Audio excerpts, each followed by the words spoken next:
We got to talk about the Sleep Token controversy here. I can't believe that things have gotten to the level that now this festival promoter has to issue a response due to this controversy. But here we are. Now, over the last couple of years, Sleep Token has become one of the biggest bands in the world in an era where so many people were skeptical about where rock and heavy music was heading.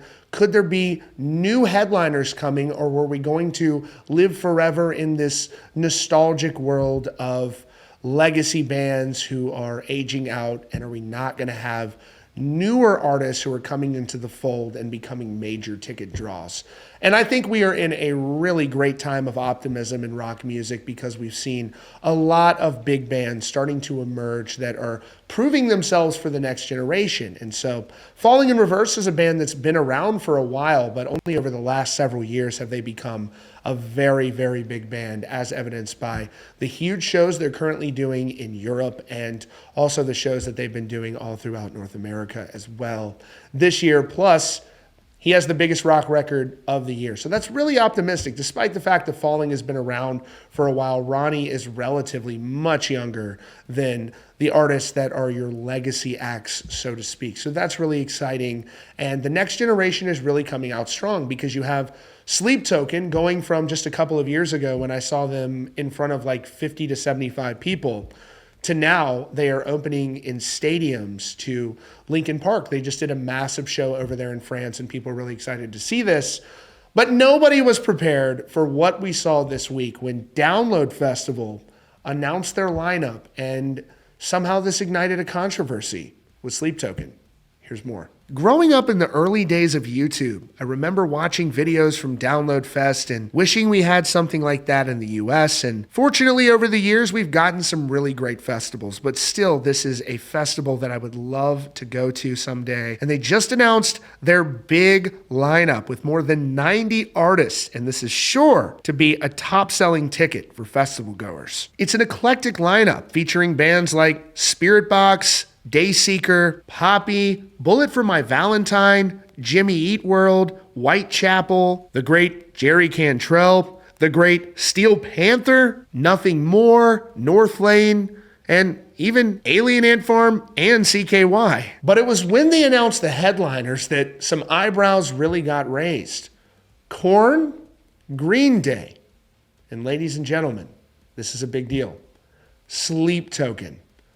You have not seen in many years a band have the type of run to headlining festivals, major festivals. Download is a major festival, like we're seeing with Sleep Token. Congratulations, well done. We're glad you're here. We needed this in rock and metal, and I'm so happy for them, and I'm such a fan of their music. But there were a lot of people who apparently were upset about this and were saying, why is Sleep Token headlining this? And, I think there are people who don't like Sleep Token, and that's the same with any band, to each their own. If you don't like a band, no big deal, understandable. We all have different tastes, but to see them headlining, I think, is a very big deal. But there was controversy. People are going, Sleep Token, I don't even know who they are. How are they headlining?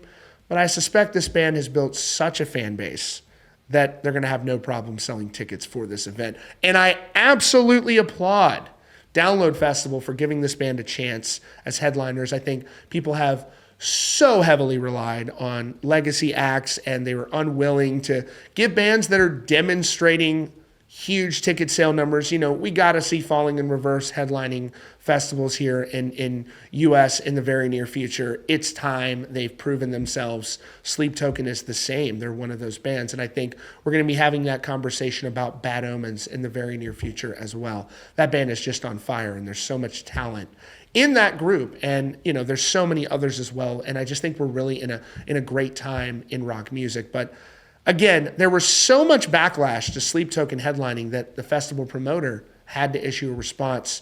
Here is what he had to say about that decision to have Sleep Token headline Download Festival. Download Festival founder Andy Copping explained the decision to have Sleep Token headline in an interview with NME. He fired back at detractors of the festival, questioning the decision. He said, I think it's important for the festival to bring new bands through to headline. Back in the day, I did it with Slipknot. I did it with Avenged Sevenfold. In 2023, we did it with Bring Me the Horizon. Now, every one of those bands across the world is perceived as a festival headliner. That's what I felt this time with Sleep Token. It feels like we're the first major festival that's taken the bull by the horns and gone, okay, it's time. It's Sleep Token's moment. I know it's going to be amazing for them, amazing for the festival, and amazing for the fans. But he wasn't done there. He went on to offer a commentary similar to what I was just saying. These festivals have to evolve. They have to embrace the next generation. And from what I'm seeing right now, nobody's doing that more than Download Festival with Sleep Token headlining. This is a big chance that he's taking on this band. I think it's very calculated, and I think just as some of the bands he mentioned from the past, he's going to be proven to be correct. He definitely looks like a big tastemaker in this situation. Here's his commentary on the state of music. He said, "The festival has to evolve because people's tastes and people's expectations evolve all the time. The festival will die if we don't move with the times. So we have to be innovative. We have to see what's going on across social media and analyze the way people are consuming music in the TikTok age. All of that is super important. Luckily, we've put together a very wide and varied young team who are giving input into what they feel the festival should be. We also talk to the fans all the time and ask them what they want to see. We seek out feedback on what we're doing right and what we're doing wrong. From that, we found a formula that's been working for us." And like with anything, time will tell if he's going to be proven right, but I actually think he is going to. I've never seen a band since I started Rockfeed. I've never seen a band that's taken off faster than Sleep Token has, and it's been a joy to watch, and they're so creative and unique, and I'm really looking forward to some new music because I've worn out everything up to this point, so I'm really looking forward to that.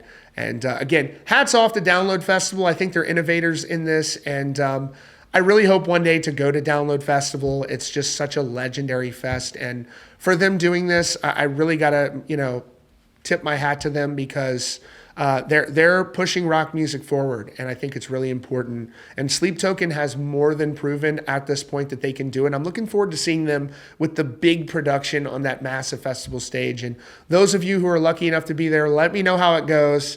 I don't know. Maybe I'll have to go to this. We'll have to see. But anyways, really appreciate y'all very much. Let me know what you think about this in the comments. Do you think that Sleep Token at this point has earned the right to be a major festival headliner?